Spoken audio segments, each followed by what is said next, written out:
Dear students, in today's session on mechanical vibrations, we will continue with the topic that is 2 degree of freedom system. This one is the second session. In session 1, we have seen the topics that is introduction of 2 degree of freedom system, in which we have seen that what is 2 degree of freedom system. We have defined that, and we have gone through few examples in which we have seen that how a mechanical system can be converted into 2 degree of freedom system for its vibrational analysis. And we have also seen in session 1 the equation of motions, derivation of the equation of motion. We have started with the forced damped vibration system.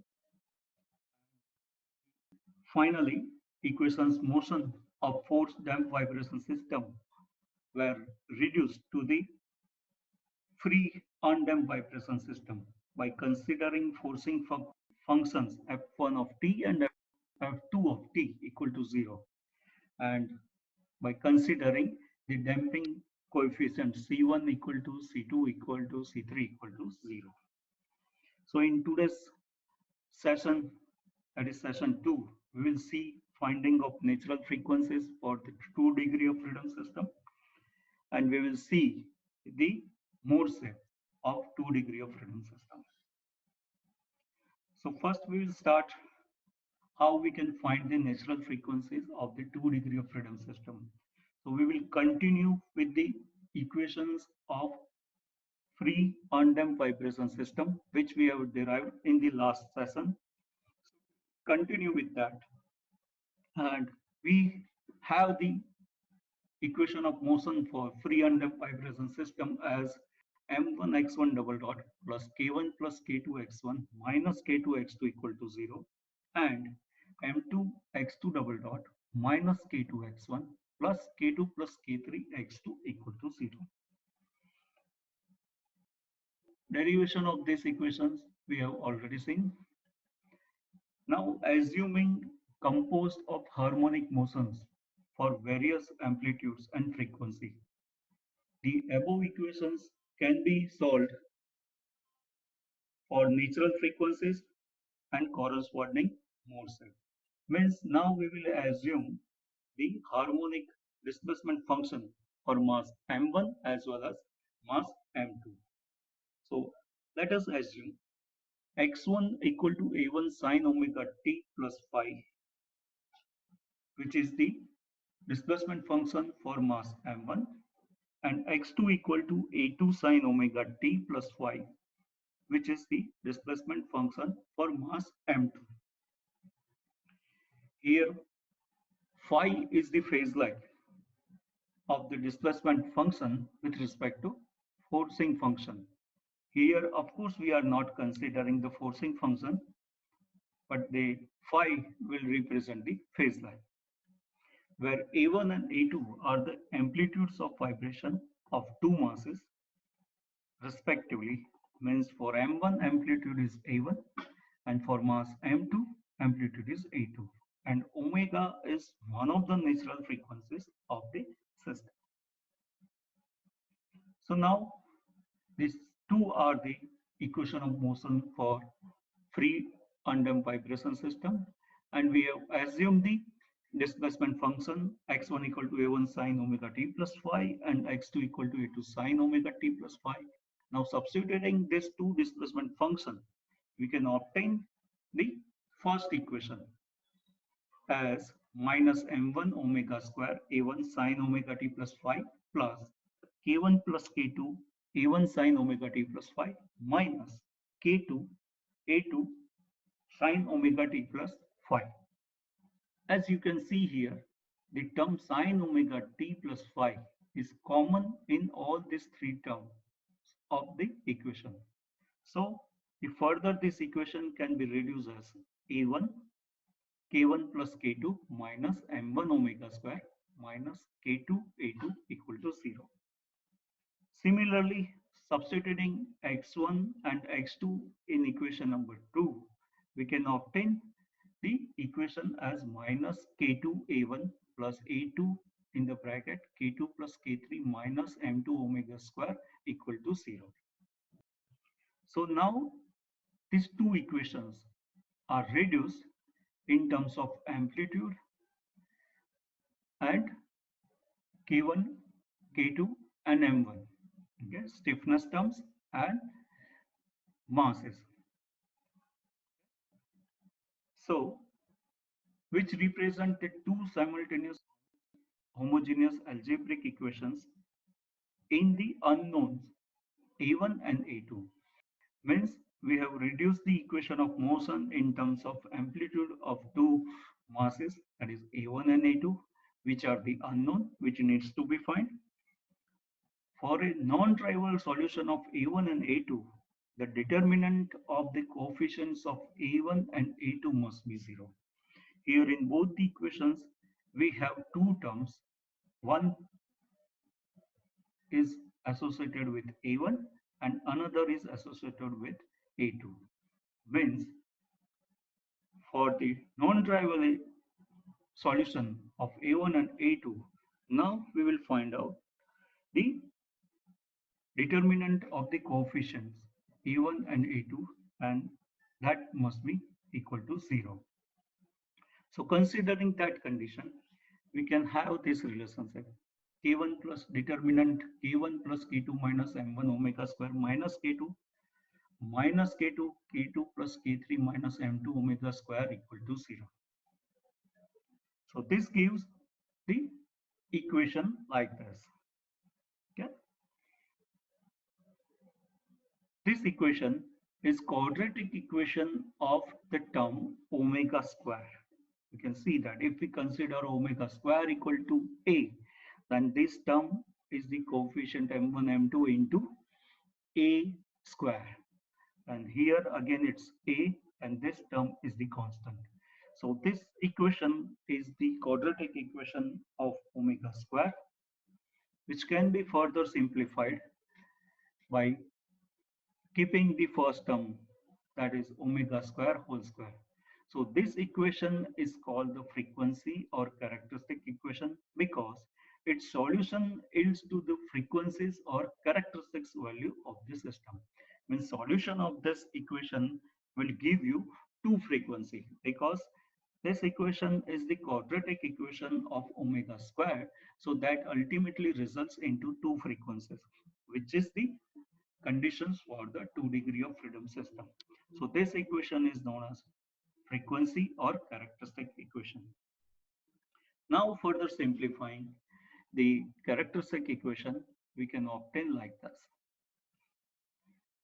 And as a quadratic equation, the roots are given as omega 1 square, omega 2 square equal to 1/2. Okay, this term is nothing but the b. We know that 1/2 b plus minus under root b square minus 4ac. So that can be implemented for this particular solution, and we can obtain the natural frequency omega 1 and omega 2 as a first and second mode frequency for the 2 degree of freedom system respectively. So up to here, we have seen that how to estimate the natural frequency of the 2 degree of freedom system. Now further consider these two equations again. These two equations are the equations in which amplitude A1 and A2 appears, which are the unknown. So how we can obtain the relationship between the A1 and A2? Here there are two equations and two unknown. So we can obtain the value of A1 and A2. So considering the first equation, we can have A1 by A2 equal to K2 upon K1 plus K2 minus M1 omega square. In considering second equation, we can have A1 by A2 equal to K2 plus K3 minus M2 omega square divided by K2. Here A1 and A2 is called as amplitude ratio.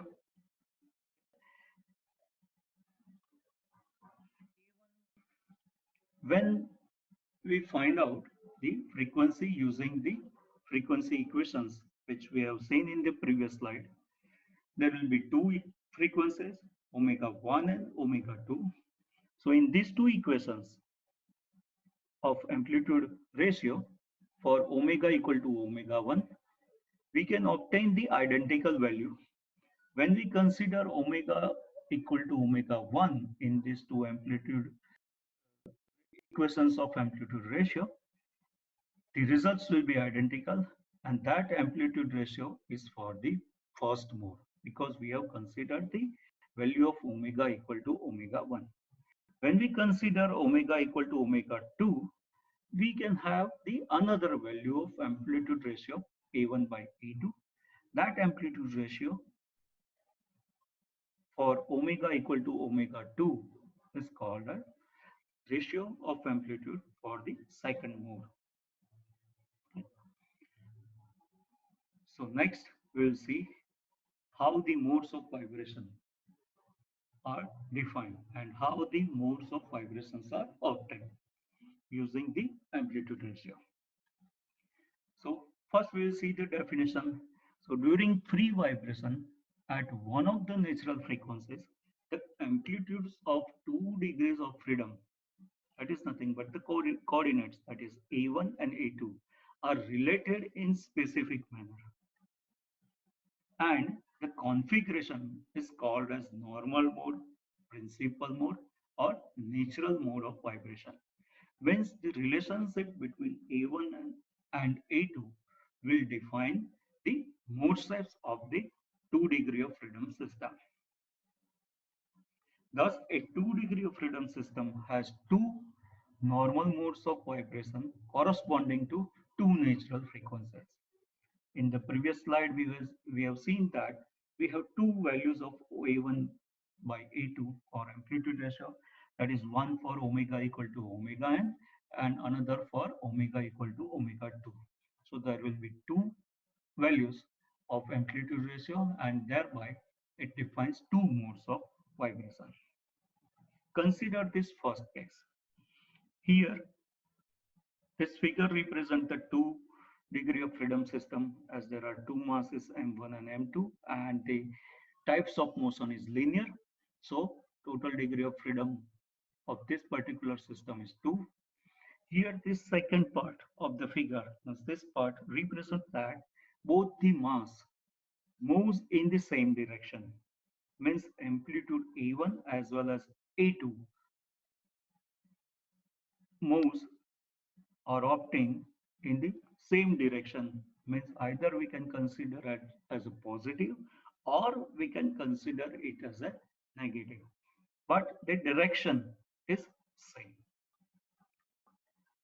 Another case we can consider that this figure represents again a 2 degree of freedom system because there are two masses and there is a linear type of motion, so total degree of freedom is 2. But here when m1 moves downward, m2 moves upward, means the motion in opposite direction.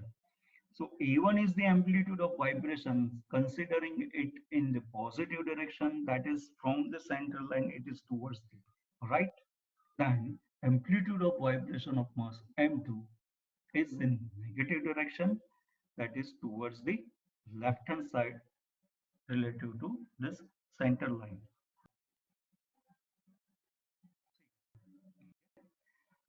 The center line represents the equilibrium position, and you can see here that there is a one node point when both the masses moves in opposite direction.